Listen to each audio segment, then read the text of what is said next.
Okay, this is the Happy House Hunters. We meet up the first Tuesday of every month at 6 o'clock.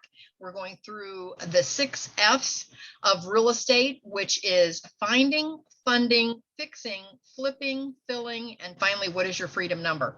And so tonight we have Derek, and he is going to talk to us about how to write out a scope of work. And so with that, I'm going to let Derek tell you a little bit about his background and give the presentation. So Derek, it's over to you. Okay. All right. Hi, everyone. If you don't know me already, I'm a remodeling contractor. I have an engineering background and have done remodeling since the early 90s when I was in college. So I have pretty good experience. And early on, like probably the mid 90s was my first exposure to what we call a scope of work.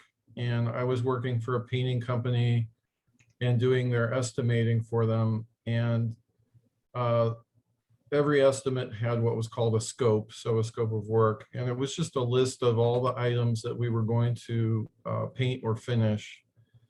And it's really simple. What I'm going to show you tonight, well, first off, when I do my estimates, they're very detailed. They itemize everything that I'm giving a cost for materials and labor. And then my invoices come from my estimate. Now, the invoices are usually different because, as you all know, the scope might change, especially on a bigger project. You come across unforeseen items, you might change your mind about something. So it might be a little bit different, but it derives from the same place.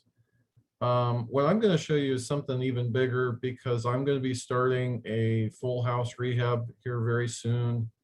We're just waiting for some of the legal items to be finished.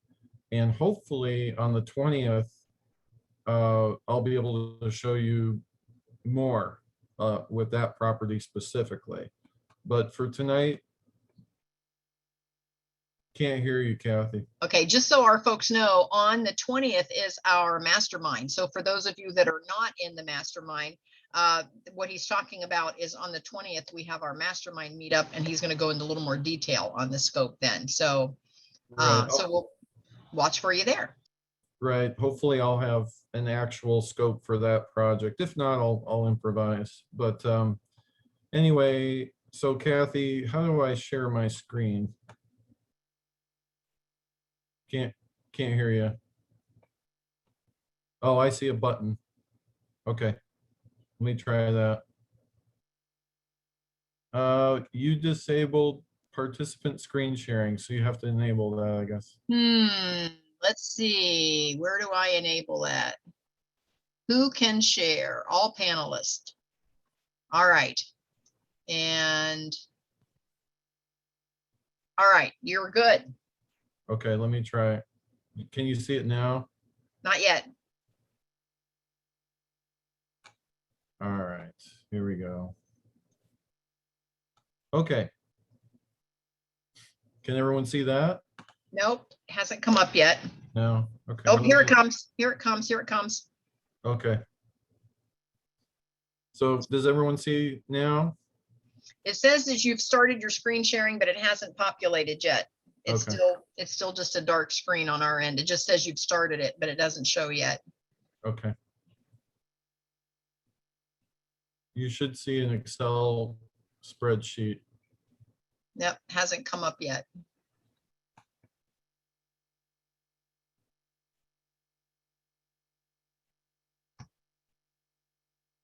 Can you refresh just the Excel and not the whole computer so we don't lose you? Yeah, it's just on Excel.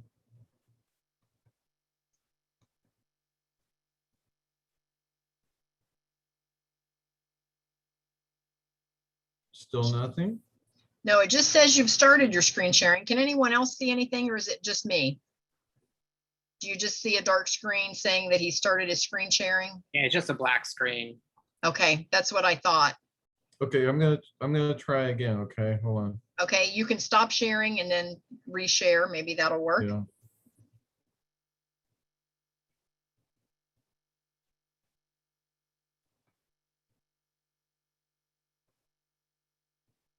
Welcome, everyone. I see we have 7 folks on now, plus the North Happy House Hunters with Bob and Holly up there with John. Do you see now?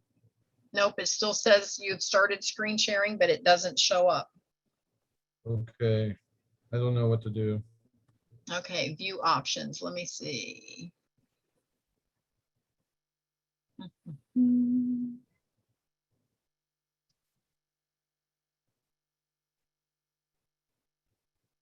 Try it one more time.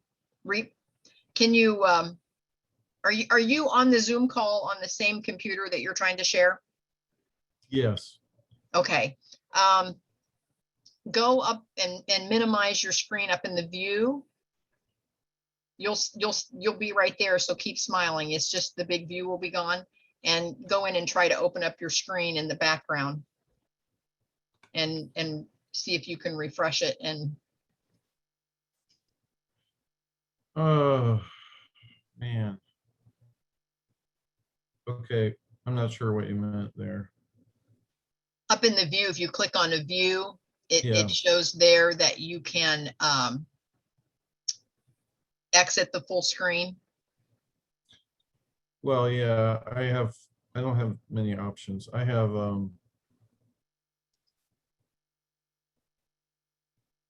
all it gives me is speaker view, gallery view, full screen.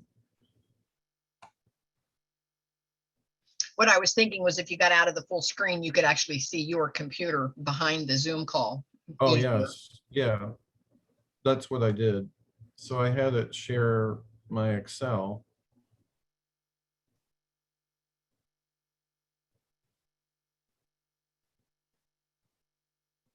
Yeah, it shows that you've started screen sharing. It just shows a black screen though. It doesn't show the Excel spreadsheet.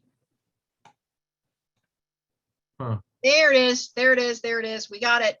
I had to make it current, I guess. Okay, Okay. everyone Perfect. sees? Okay. Yes. Okay, well, it's kind of simple, and I'm actually making improvements as I go. But you see at the top, I just have an address. I made up a fake address. And I'm just gonna kind of go through how I set it up. Over in the first column, column A, where I have my mouse, you've got general categories. And you could, of course, if you're just doing one thing, you don't need all of this, but in Excel, it's easy to, you can either clear it or just hide those items, and then you can add some as well.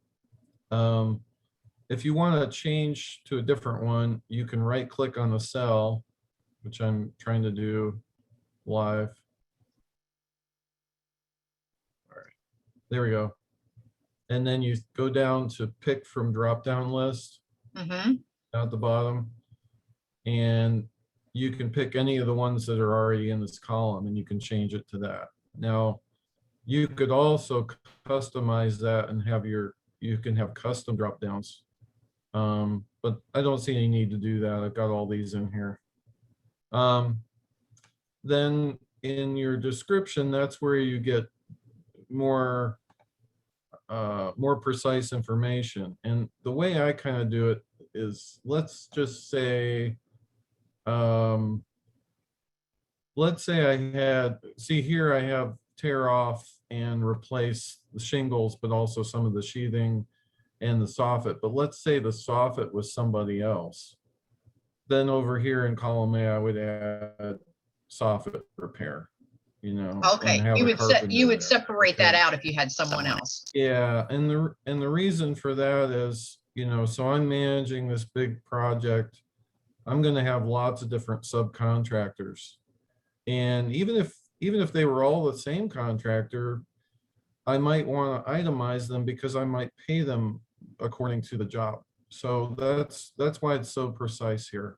And I may lump them together because he may have given me an actual, you know, lump cost. So here you see a cost estimate. Well, that's from Acme Roofing. And you know, maybe a couple things happen, and over here to the right, you see it's a little bit more. It's $200 more. So I can actually use my scope of work as my cost accounting spreadsheet as well. And that's important because you capture any changes in your costs along the way, and that affects your profit. Early on, I might have had, for this cost estimate, it might have been my number. I might have said, I'm estimating for in my cost estimate, I might have estimated $8,000. I don't know. But as soon as I get Acme Roofing's quote, I'm going to put it in here as the estimate and update it later. And then to the right, you can see I have a very, very simple, what people might call a Gantt chart, but all I'm doing is selecting the cells and coloring them. Now, a long time ago, I made a really sophisticated Excel spreadsheet where you enter the start and end dates and it would automatically color in the cells at the right place. And I don't remember how to do it, so I'm trying to do that. Okay, so that's what your color means, is those are the dates that they're going to be there. Yeah, Okay. they're gonna start the 20th and hopefully finish the 23rd. Okay. And then my gutter guy's gonna come, and then my siding guy. Okay, now this isn't real. I just made this up. Right. But the other thing is back to column A, you might want to change the order of these items. So what I want to try to do is put these in order. And you can see here, the fourth item down is power wash, and he's actually before everyone else. Well, you know what? It doesn't matter, because he could power wash it any of those days and it's not going to affect anybody else's work.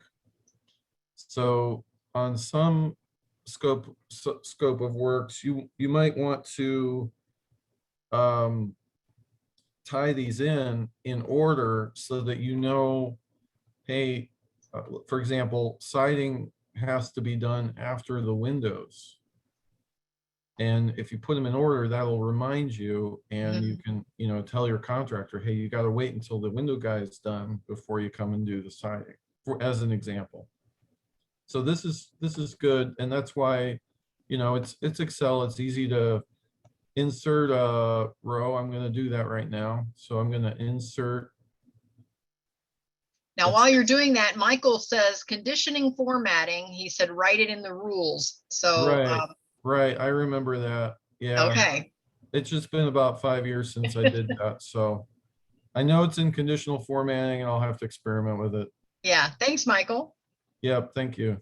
And it says in manage rules under customize rules. Okay, that sounds familiar too. Okay.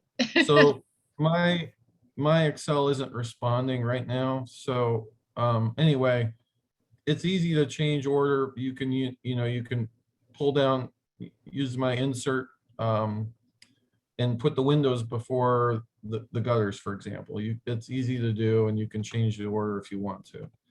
Now I'm gonna scroll down a little bit, if it allows me to, and show you why the materials come into play. And so if you look at line item 23 here, kitchen, I've got walls, plumbing, electrical roughed in prior to kitchen contractor. So that means the framing, plumbing, electrical is all going to be done before that. And you can see in the list above that, there's plumbing, electrical, framing isn't there, but it would be there. Okay. So Okay. I just kind of made that note to remind me. And this kitchen cost here, if I put my mouse over cell E23, you can see a note pops up, contractor to sub quartz countertops. That means he's taking care of the countertops. It's not a separate item. Okay. Okay. And then if I scroll to the left, owner supplies cabinets, faucet, light fixtures. And that's where the materials cost comes into play. In other words, the contractor is not supplying those items, the finish items. So just as an example. And over to the right, you can see my cost was a little higher for materials, and the contractor's cost was the same. Okay, so that's an example of how you'd use the materials and the cost itemized separately. A lot of times on a full house rehab, when you're hiring out subs to do all the work, a lot of times they will ask you to buy the finished items so you can pick them out and have them delivered separately. So you might have flooring, countertops, lights, doorknobs, finished items mostly. And they'll do all the drywall and the mud and the lumber and all that kind of stuff. It just depends on what you want to do. So that's stuff that you want to include in here as well. And then you can see where for appliances, of course, there was no, all the cost is in the materials column because you're just buying them and someone's delivering them for you. So that's all that is. That's just an example there. So, and then if I scroll down to the bottom, I've got flooring. And the reason I put this is because someone else does the kitchen flooring, not the kitchen contractor. And so I've got that cost in there as well. Then below that, you can see under other, I can add a bunch of stuff. For now, this is what I have: permitting, termite treatment, drawings. And you see I had in my estimate $350 because I thought I'd have to pay somebody. But then the permitting guys said, no, you can make your own drawings. And so I saved $350 there. And my dumpster fees, are the same. So I can put whatever I want down here. If it's something different, like a sub or subcontractor, I'll put it up in here. But if it's other, it's just like cost, fee cost, that kind of thing. I guess I could put fees. So now, when you have it for permits, are you obtaining the permits on a big project, or does the owner do that? It depends. I'm not a licensed contractor. Okay. So on this upcoming project, we will have the owner pull them. But if he decides that he wants me to pull them, I'm just going to go ahead and get my contractor's license and pass the cost of that on to him. And I wasn't sure what I wanted to do because my end goal is not to be a licensed contractor. I really don't care to do that forever. My goal is to be an investor. Okay, I got it. I got it. If I think it's going to help me in the future, I'll do it. It's kind of like getting your realtor's license, But yeah, the homeowner can do that, and I would help him with that. Yeah, because sometimes the owner doesn't really know what they need. Right. And that's depending on what the scope of work is. I'm very capable of doing the drawings. I've done it before, and everything else, meeting with I'm going to be the one meeting with the inspectors and everything like that. So it may just make sense for me to do that. But the other side of it is a lot of these contractors can pull their own individual permits. At some point, I'm going to have to pull some as well. But like, for example, the HVAC guy and electrical and plumber could pull their own, but it may be easier for me just to pull all of them.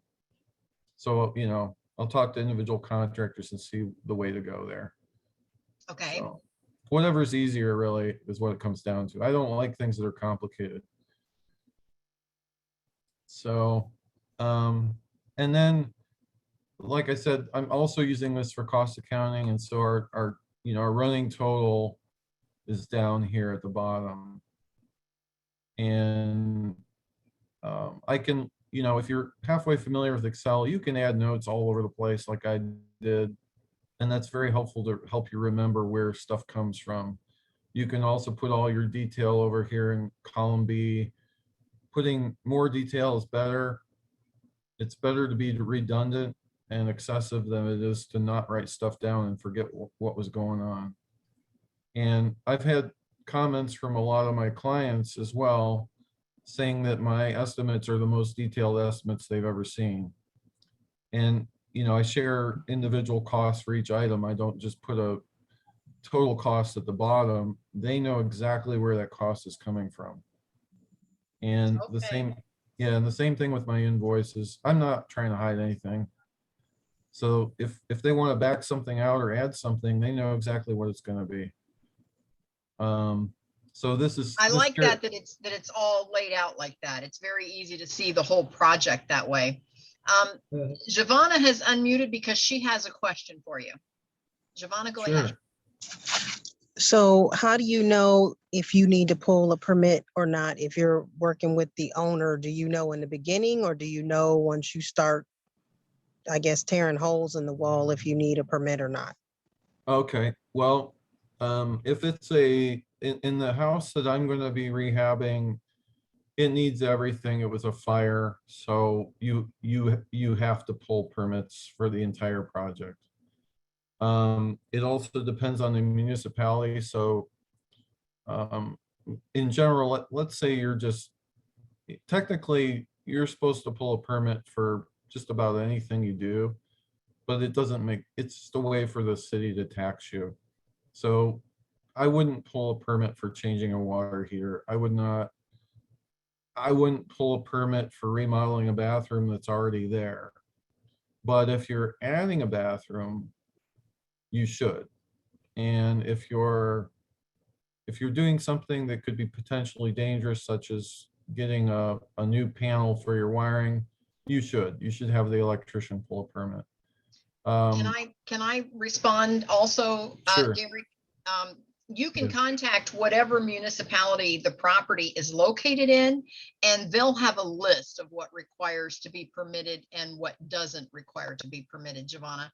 And then, like Derek said, sometimes owners still choose not to pull permits, but if you get caught, you'll be asked to go down and kind of, you know, catch up. What you hate to have happen is to drywall over Right. something that needed a permit that you didn't get, and then they make you take the drywall back off so they can inspect it. So, but there's a list. Every municipality will have a list on what requires to be permitted and what you do not have to have permitted. I have a real world example where recently working in Columbus, I had 5 new clients that needed fences. So I've been doing a lot of fencing lately. And I didn't know if you needed a permit, and you would think you would, but when I looked on the Columbus, I forget exactly what the site was, but anyway, I found it.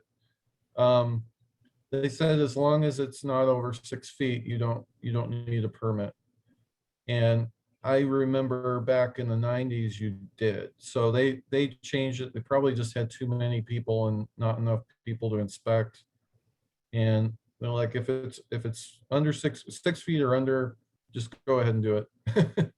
And I think also, you know, they mentioned in there, you want to make sure that your neighbors are okay with it and all that kind of thing. So it depends. I know in Groveport, where I used to live, you still have to pull a permit for a fence. It doesn't cost very much. So it just depends on where you are too. Yeah, in Canal Winchester you do, and I think they're concerned that they make sure that you get it the right distance from the property line. Right. And then I would say if you're doing a full house rehab, kind of like you did, Giovanna, but where if you were doing stuff to the outside and a lot more than what you did, you would want to pull a permit, but all you were doing was kind of refreshing everything that was already there. And so I think it was okay. And the house that I'm doing, it needs new wiring. I mean, it has to be gutted all the way down to the studs. So, and it's getting a new septic, and that's like the first thing you have to get inspected before you do anything else. So it's going to be a full permit package. Thank you. Any other questions? Anyone else have a question? You can unmic. We've got a couple that I don't have unmiked there, so everyone can unmic and ask a question if you have a question.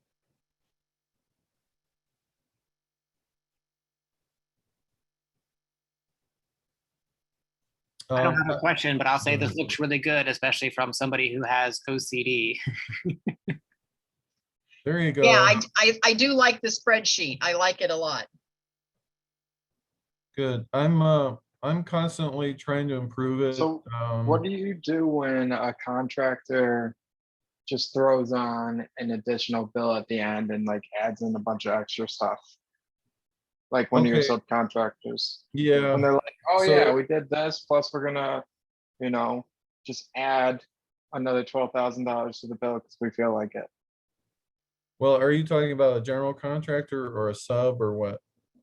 General contractor. Okay, well, the general contractor, if he's doing his job, should be communicating with the owner, and those are change orders. So if he comes across something that's going to cost more than the budget, he should be communicating and getting approved before moving forward. Now, I do that on an informal level. Most of my clients, I'd say 90% of my clients have been, as we go, communicating. We find something, I tell them, I say, here's what we need to do. It's going to be a little bit more. And I give them a ballpark of what, if they want a written estimate, I say, okay, it's going to be, you know, I got to go back and write up something for you. But in most cases, I kind of know how much more it's going to be. So you don't And- just walk out the door and throw it in on the end and say, this is what you owe. No, I would be upset about that. If it were a smaller job, you know, and that's why I itemize things, because it needs to be transparent and it needs to be communicated. And there have been a couple occasions where, well, I just learned a new term from Andorra. She calls it scope creep. And a scope creep is not a guy in a white van with a telescope. Scope creep is where your scope keeps creeping bigger and bigger because of changes. And if it's a lot, you really need to do change orders, you know, to like assure that that communication is going on and the understanding of the costs associated with it. Yeah, I I've had never- a I've never done it. $38,000 job turned into a $75,000 job because of the scope creep. Yeah, And I was that's- like, That's let's, not a good contractor client relationship. That's bad. Yeah. They needed to I was like, communicate. I'm not working with you again. Yeah. Thank you. Yeah, exactly. If they're not transparent and they're not communicating, even if it's every hour, you know, hey, we ran into something else. Hey, we ran into something else. Well, they must have screwed up on their estimate, you know? And here's another thing. If you are managing a big project where you're hiring subs, if you are going to be paying different people, and for example, let's say the roofing guy does his job. When you hand him a check, before you hand him a check, also hand him a lien release form. Meaning Ah. you sign this and I'll give you your check. And what that means is you finish the job and I will pay you when you sign this, so that you don't put a lien on my house saying I didn't pay you. And that's, you know, that's really important. If a contractor says, no, I would never do that, then don't hire them. It's How just do you the know way, if the contractor puts a lien on your house? I'm sorry? How would you know if a contractor put a lien on your house? I don't know. I would think you'd get a notice from the court or something. I don't know that. A lien actually gets attached onto your property taxes as an assessment. And so you could find that out on the auditor site with the treasurer. Okay. Yeah, well, I don't think he was a dirty person. I just think he didn't have the right numbers to begin with, and just like kept on adding stuff in. Yeah. Now, if, let's say you had a similar situation where you were upset with that scope creep and you talk to the contractor, you say, look, I want to know where all this came from. And you try to negotiate with them and try to get that more reasonable. It would be really important to get them to sign something before you pay them, you know? Yeah, I'll pay you, but I don't want you putting a lien for the other amount if we agree to a lower amount, you know? That's why that's really important. Especially on a big job like, you know, a full house rehab. There's a lot of costs involved that could kill your deal completely. Yeah, and Giovanna talked about a title search, and I would think that a lien would show up in a title search, Giovanna, if you were actually purchasing a property, and the title search should show any past liens that have not been cleared. Exactly. So like when you're If it's buying your a house now, though, if it's your current one you're working on, the only way to know that somebody is attached to lien is to check with the treasurer's office for assessments. yeah. And you won't, if you have liens, then they're going to show up when someone else goes to buy your house, and they're going to want to, you know, they're either going to want them paid off, or they're going to want that negotiated into whatever the purchase cost is. Correct. So. Yeah, fortunately, I've never had to put a lien on any clients, and I don't want to, you know, and because it's a pain in the butt. And, you know, I've always tried to, if there was some disagreement, I've always tried to work it out with my clients and keep a good relationship. And if they're bad clients, I just walk away peacefully and, you know, leave it alone. So. Giovanna, did you have an additional question? So my question is, I had just learned about the lien waiver release because I'm getting ready to, well, hopefully I'm setting up my LLC now. Hopefully I'll have it back in 2 weeks so I can move forward in investing. My CPA had just made a suggestion of just doing everything under the LLC. So when I was talking to a hard money lender, he is the one who actually said, and I was just going to ask Derek about that, that each person you work with, you should have on the draws, you should make sure you have a lien waiver on each draw.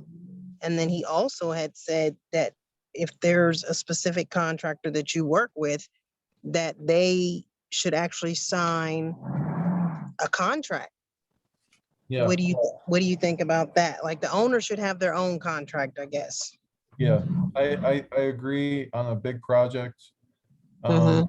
Now, a lot of you have done work for, and we've never had contracts. We do it on Right. a handshake, but there's an estimate, and those are smaller jobs. But yes, I would say to keep that all legal and safe for all parties, especially your hard money lender is, you know, susceptible to loss just as much as you are, or if not more. So that ensures that everyone agrees, and then that the subcontractors or general contractor will want to do change orders when there's a substantial change in the scope, and that's important for both parties as well. So that's part of that daily communication. So you have a contract, the contract outlines what's going to go on. It probably has a scope of work attached to it. And it wouldn't be like this, but it would be a very detailed list that spells out what they are going to do. They should have a scope of work and for how much. Now, if something changes, that's the change order, and the change order spells out what the change is and how much the cost difference is. So you have a continual step-by-step, you know, communication and written changes. And then when it comes time to pay, well, also, I didn't even mention that on here. I'm gonna have some other colored cell or something, I haven't decided yet, for payment draws. So let's say one of these items on here takes 2 weeks and the contractor says, I gotta pay my guys every week. Then I'm gonna have some kind of notation on my timeline here that says it's time for the first draw on his payment. So on your big project with your hard money lender, you're gonna have draws for your contractors, and you'll want to know when those are. You know, is it on completion of their work? Do they need a deposit? Blah, blah, blah, you know. And that's important as well. So you've got to have your cost accounting in this or in some form so that you know that. So yeah, all that's really important. I hope that helped you. Yes.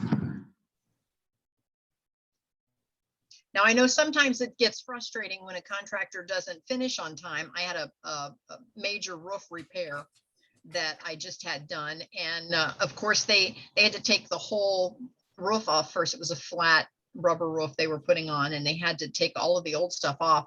And then, of course, it was a commercial building. So we were trying to work around the staff that was actually working in the commercial building, so we didn't disrupt, you know, their livelihood. And so we ran into a situation where we couldn't find 2 sunny days together during that couple of months. And every time we were ready to tear that roof off, it would rain, and then we'd have to postpone it. So I had, of course, work with the contractor because it certainly wasn't their fault with the rain, but we ended up going an extra whole month before we finally got that roof on that building because of the situation with the rain, and then trying to only do it on Sunday, Mondays or Monday, Tuesdays, because that's when it was a salon, and that's when the girls were not working, so that the girls didn't have to rearrange all of their schedules. So anyhow, sometimes you have to ebb and flow with your contractor. You have to work with what's going on in the world. And so that was a situation that I had with a recent roof repair or roof replacement.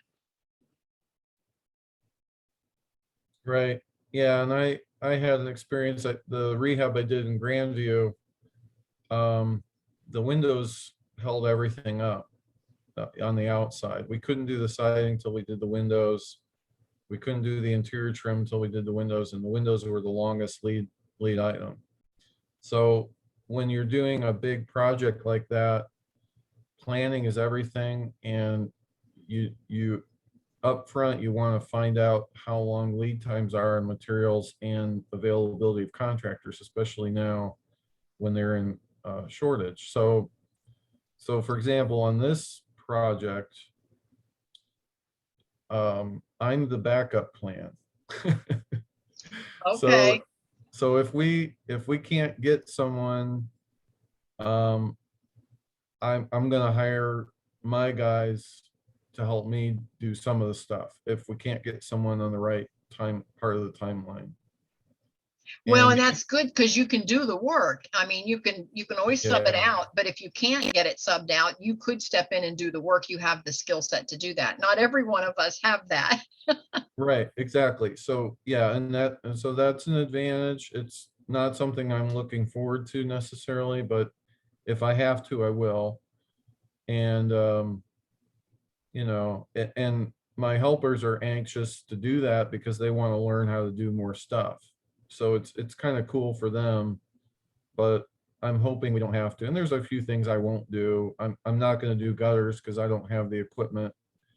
I really don't want to do the roofing, and I can't do the septic either. But you know, all the other stuff I can do. So that is a possible likelihood, you know. Good point. Good point. Any other questions or comments? Feel free to unmute yourself.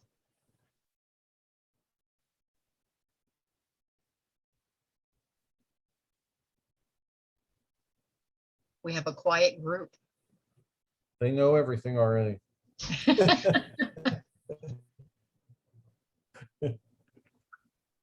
So I'm about to go by a project on a lake, and it's mostly done.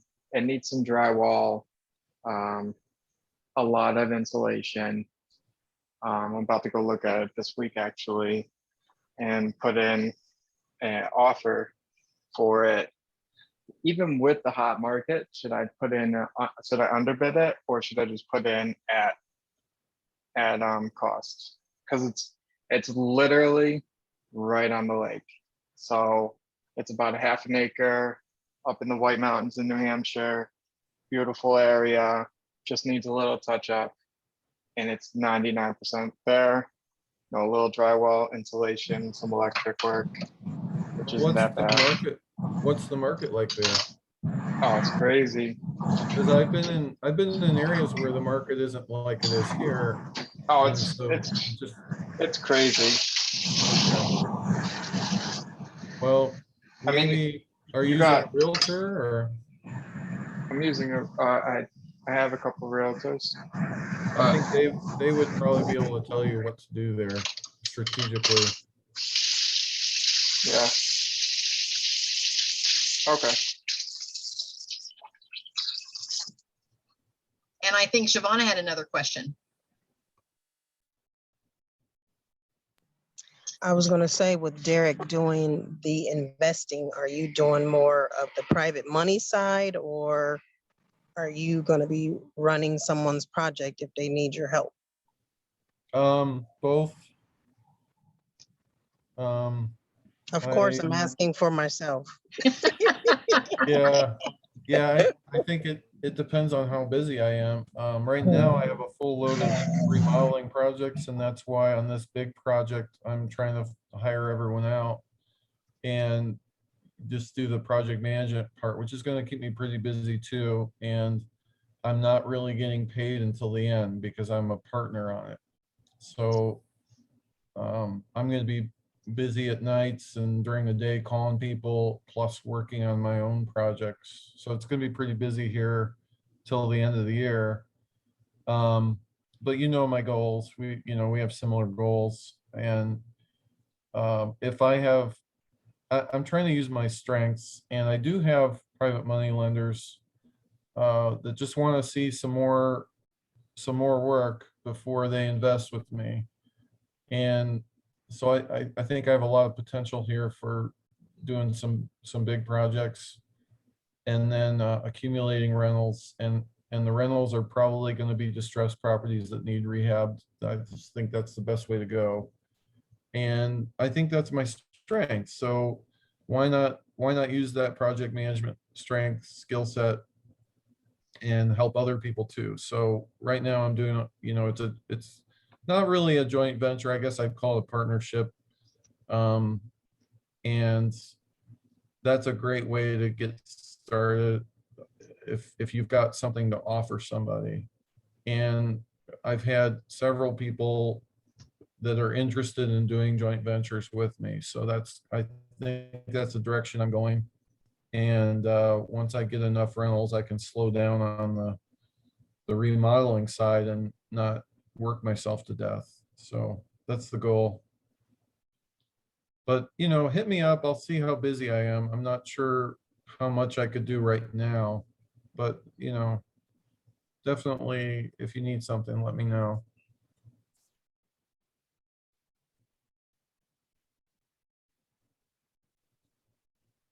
So Derek, what type of projects are you looking for currently? I mean, what would you like to put in your pipeline? What's the sweet spot for you? I don't know how to answer that. It changes, I'm always surprised by what comes along. Like we did one fence in a neighborhood and got 4 more fence clients from that one. So we've been doing a lot of fencing, as I mentioned, and some other stuff to go along with it. And it's great because the weather's been good, but obviously when the weather gets bad, that's not going to be fun. So I have some really interesting projects coming up. I'm adding a half bath in an old Victorian home, and then putting in a custom bar in the same home. That's after this last fence we're doing.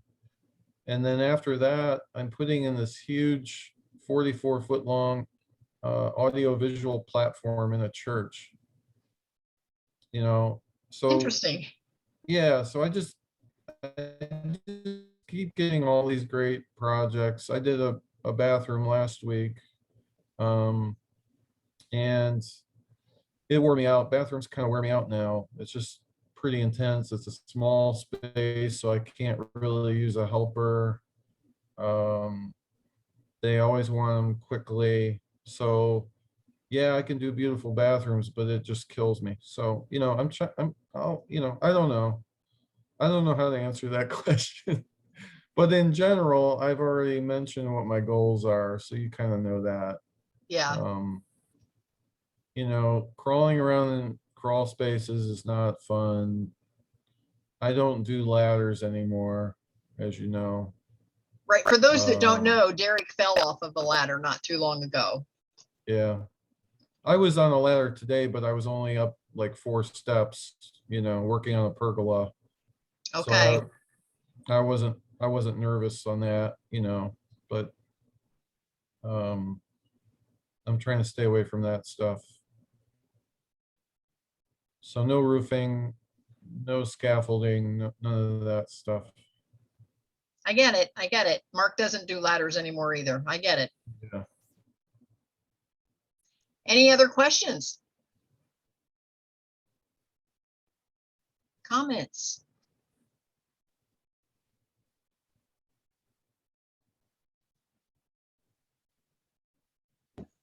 Good job, Derek. That's from Thanks. John. Thanks, John. Been a long time, buddy. Yeah. it's Yeah, good to we see miss you back. seeing you. We miss seeing you, John. Yeah, our pictures aren't on there, but Bob's holding the computer now. Oh, okay, okay. And hi to Bob and Holly. Oh my gosh, it's been so long since we've seen all you guys. Yes, it has. We moved. You moved? I didn't Yep. know that. Yep, we're up in Marysville now. Oh my Wow. goodness. I had So- no idea. Yep, so I need the good contractors down in Lancaster and Circleville that I could call on to go do some work. So if you know anybody over in those areas, so let me know. Yep. Listen, you've got my phone number. Text me your new address. Okay, will do. Yeah, perfect. Okay, great. Thanks. Perfect. I didn't know you guys were up north. That's kind of cool. Well, they were Yeah. gonna be closer. I thought they were closer to me. They were talking about like Ostrander area. Yeah. Called him up and said, hey, why don't you guys come over? We'll watch a Zoom together. And he goes, yeah, I just moved. We're moving to Marysville. I'm like, well, that's not as close as you were. But Yep. I love it. I love it. We had put a down payment on a house in Ostrander. It was being built, and there were so many problems that the builder was having with it. He gave us a running back. So Wow. Yeah. Derek, are you still on? I see your camera went off, but I see you're still there and I still see your microphone. Yeah, I'm here. Okay.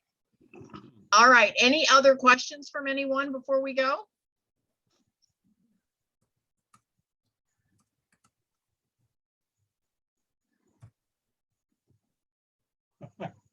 Kyle, would you like to jump in and just give us an overview of who you are and what you're doing for the group? Yeah, sure. My name's Kyle Brandon with eXp Realty. I've been the resident real estate agent here along with Stephanie for several years. I'm starting to lose count. Quarantine's Uh-oh. We lost Kyle for a second. Sorry about that. Kyle, we lost you for a second. Go ahead. Unmute yourself again. sorry, my internet connection just dropped down real low. Oh, sorry. You can turn your camera on too. You guys still there? We're here. We can hear you. Can you hear us?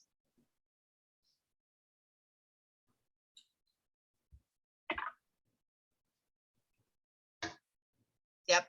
Kyle lost his internet. Sorry about that.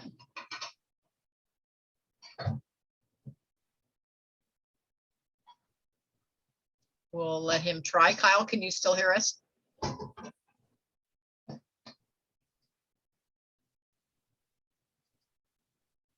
Well, we've had a lot of technical issues this evening, I think. So anyway, I'm gonna put Kyle in the chat. Well, Kyle, if you can hear me, go ahead and type in the chat how to contact you. I see he's still on. There he is. Okay, Kyle Brandon, exprealty.com. So you see him there in the chat. And his phone number. Very good. Derek, could you put in the chat how to get in touch with you? Sure.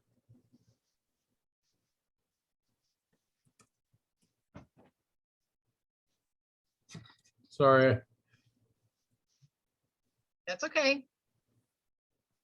And I put in the very beginning of the chat, if you scroll clear up to the top of the chat, that's how to get into the free replays of all the calls.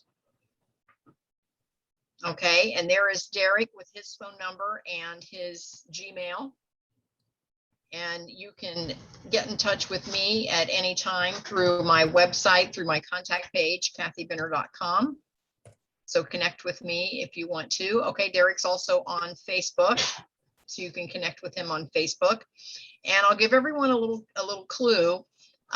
If you go to the bottom of the chat under everyone where it says type message here, if you go right over to the three little dots up in the right-hand corner, you can save the chat. You see that? So you don't have to write all that down. You can just click save the chat. So you can just go right to the bottom under where you would actually start typing your message in the chat and go clear to the right to the three little dots and save the chat. And it'll save it right on the device that you're actually using. So you don't have to write all that down. Or you can open it up and take a screen print if that works better for you. If you're on your phone or a computer where you can do a screen print, you can do that as well. All right, one last round. Any questions for Derek or for Kyle? All right, Derek, thank you. That was a great presentation. Thank you. Hey, everyone, if you want to check out some of my work, just go to Facebook and look me up on the Home Shaper. And I'm also going to be starting to add pictures on Instagram, but I don't have that going yet. Okay, perfect, perfect, perfect. I love it. All right, with that, we're going to go then. And thank you, everyone, for connecting. And please get in touch with me, John and Kirsta, and everyone in the North Corridor there, Bob and Holly. Get in touch because we've got to get together soon. So with that, we're going to say goodbye and we'll see everyone next time. See everyone later. Take care. Bye-bye. Bye. Have a good night.